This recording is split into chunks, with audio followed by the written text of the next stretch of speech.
Bom dia nesta manhã, ainda manhã de quarta-feira, 29 de janeiro de 2025, há exatamente 11 horas e 15 minutos. Aqui estou eu, para fazer a vontade do Pai.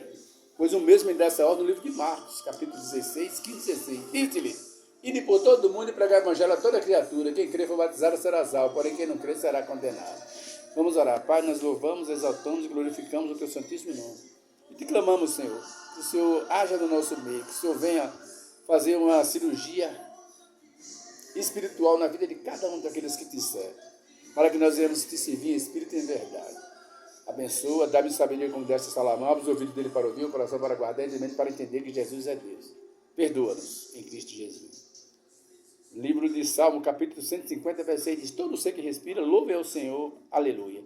Livro de João, capítulo 3, verso 16 diz: porque Deus amou o mundo de tal maneira que deu seu Filho unigênito, para que todo aquele que nele crê não pereça, mas tenha a vida eterna.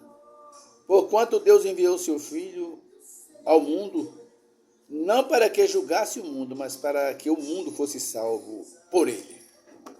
Aleluia. Pois é, queridos.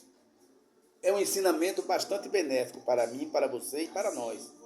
É conhecer que Jesus é o Filho de Deus, o primogênito, o primeiro, dentre muitos, que vem a ser Filho de Deus, porque há filhos e criaturas, mas Jesus é o primogênito entre muitos, o primeiro, gerado por Deus.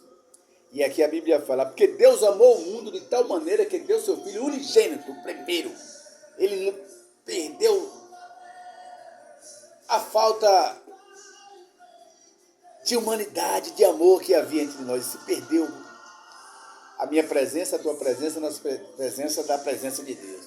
Por isso que ele disse, porque Deus amou o mundo de tal maneira, ele não se importou com o filho que tinha, ele deu o seu filho para morrer, por mim, por ti, por nós, numa cruz, para que nós venhamos ser salvos e ter vida e vida com abundância. E às vezes o homem não acredita, fica bocejando, falando. Cada um tem essa religião. Religião, futebol e política não se discute.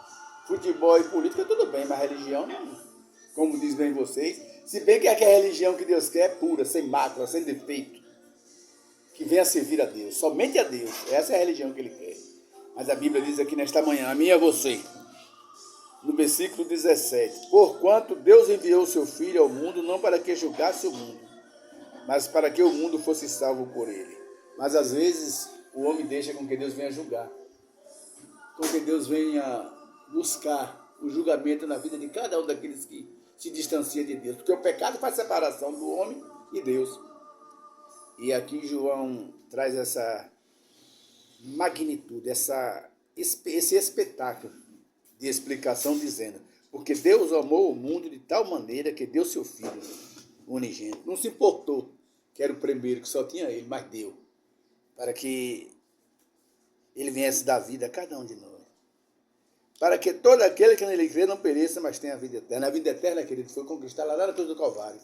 A vida eterna foi doada a mim e a você, com a morte de Cristo na cruz do Calvário. Que Deus abençoe a cada um de nós nesta manhã, entendendo que Deus deu o seu primeiro filho, o seu único que tinha.